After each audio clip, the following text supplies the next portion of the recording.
देश में मानसून की धमाकेदार एंट्री के साथ ही मौसम का मिजाज पूरी तरह बदल गया है। दिल्ली एनसीआर में शुक्रवार को भी तेज बारिश का अनुमान है, जिससे तापमान गिरेगा। हिमाचल प्रदेश में तबाही मची हुई है, 46 सड़कें बंद हो चुकी है। मौसम विभाग ने गोवा, कोंकण और साउथ गुजरात के लिए रेड अलर्ट जारी किया है और लोगों को भारी आफत का सामना करना पड़ सकता है। आइए आपको बताते हैं देश में अभी कहां पर मौसम का कैसा हाल है। नमस्कार, मैं हूं आकांक्षा, आप देख रहे हैं न्यूज़ 18 का डिजिटल प्लेटफॉर्म।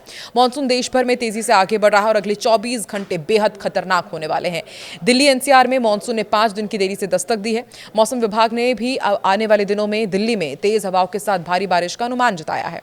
इस भारी बारिश के बाद तापमान में भारी गिरावट आएगी और लोगों को उमस से राहत मिलेगी। हिमाचल प्रदेश में भी भारी बारिश के बाद हालात बिगड़े हुए हैं। वहां 46 सड़कें बंद हो चुकी हैं। शिमला मौसम केंद्र ने पहाड़ों पर भारी से बहुत भारी बारिश की चेतावनी दी है। इसके अलावा गोवा, साउथ गुजरात, कोंकण क्षेत्र के लिए रेड अलर्ट जारी किया गया है। इन इलाकों में अगले 4 से 5 दिनों तक बहुत ज्यादा बारिश होने की आशंका है। केंद्र सरकार ने भी बाढ़ के हालात पर बड़ी मीटिंग बुलाई है। दिल्ली एनसीआर का मौसम कैसा रहेगा आपको बताते हैं। देखिए, दिल्ली में मानसून के आते ही लोगों को गर्मी से राहत मिली है। गुरुवार सुबह हुई बारिश ने तापमान गिराकर 33 डिग्री सेल्सियस तक ले आया है और मौसम विभाग के मुताबिक आने वाले दिनों में दिल्ली का अधिकतम तापमान 33 डिग्री सेल्सियस रहेगा और इस दौरान न्यूनतम तापमान 23 डिग्री सेल्सियस तक जा सकता है। आसमान में बादल छाए रहेंगे, गरज चमक के साथ बारिश होगी। हालांकि बारिश के कारण दिल्ली की सड़कों पर भारी ट्रैफिक जाम लग सकता है।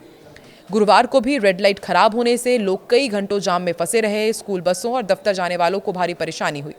आने वाले दिनों में भी ऐसे ही हालात बनने की आशंका है। हिमाचल प्रदेश में मानसून की एंट्री के साथ ही तबाही का दौर शुरू हो गया है।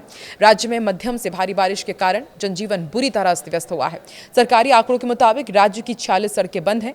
कुल्लू में 18, मंडी में 15 सड़कें पूरी तरह बंद हो चुकी है। सिरमौर में 9 और लाहौल स्पीति में 2 सड़कों पर ट्रैफिक पूरी तरह से ठप है। शिमला मौसम केंद्र ने आने वाले दिनों में भी बहुत भारी बारिश का ऑरेंज अलर्ट जारी किया है।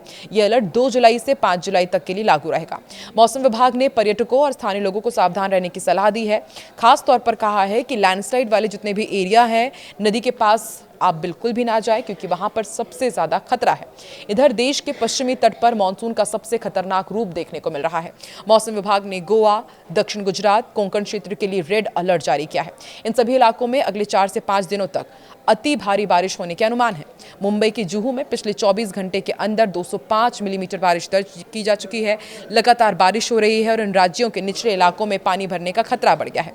प्रशासन ने राहत और बचाव टीमों को पूरी तरह अलर्ट पर रखा और इसके साथ ही राजस्थान में भी मानसून 7 दिनों की देरी से पहुंच गया है। जयपुर, टोंक, अलवर में बारिश का दौर शुरू हो चुका है।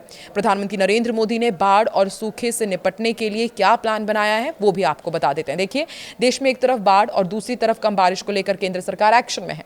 पीएम मोदी की अध्यक्षता में केंद्र कैबिनेट की अहम मीटिंग हुई। इस मीटिंग में देश के मौसम और उत्तर पूर्व में आई बाढ़ के हालात की समीक्षा की गई। पीएम मोदी ने सभी मंत्रालयों को आपस में तालमेल बनाकर काम करने के निर्देश दिए हैं। उन्होंने कृषि, पानी और बिजली सप्लाई पर पड़ने वाले असर से निपटने के लिए एडवांस प्लान बनाने को कहा है। मौसम विभाग ने जुलाई में देश के कुछ हिस्सों में सामान्य से कम बारिश का भी अनुमान लगाया है। केंद्रीय कृषि मंत्री शिवराज सिंह चौहान और किरण रिजिजू असम और अरुणाचल प्रदेश के बाढ़ प्रभावित इलाकों का दौरा भी कर रहे हैं। साथ ही दिल्ली एनसीआर को लेकर एक और अलर्ट आया है।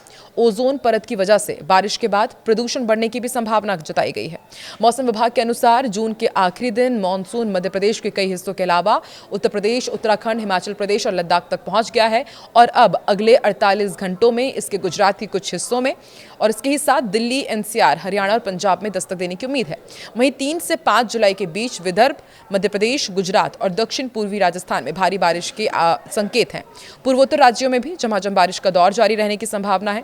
मौसम एक्सपर्ट्स का कहना है कि मानसून के दौरान राहत जरूर मिलेगी, लेकिन बारिश का मौसम खत्म होने के बाद दिल्ली एनसीआर के सामने एक नई चुनौती खड़ी हो सकती है।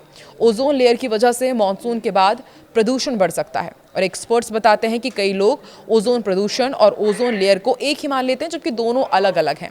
पृथ्वी के ऊपरी वायुमंडल में मौजूद ओजोन लेयर हमें सूर्य की जितनी भी हानिकारक पराबैंगनी किरण होती है उनसे बचाती है।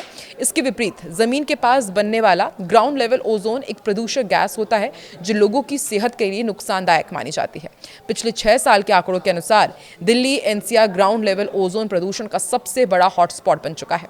इसके अलावा चंडीगढ़, जयपुर, अहमदाबाद, मुंबई, चेन्नई और बेंगलुरु जैसे शहरों में भी इसका स्तर बढ़ रहा है।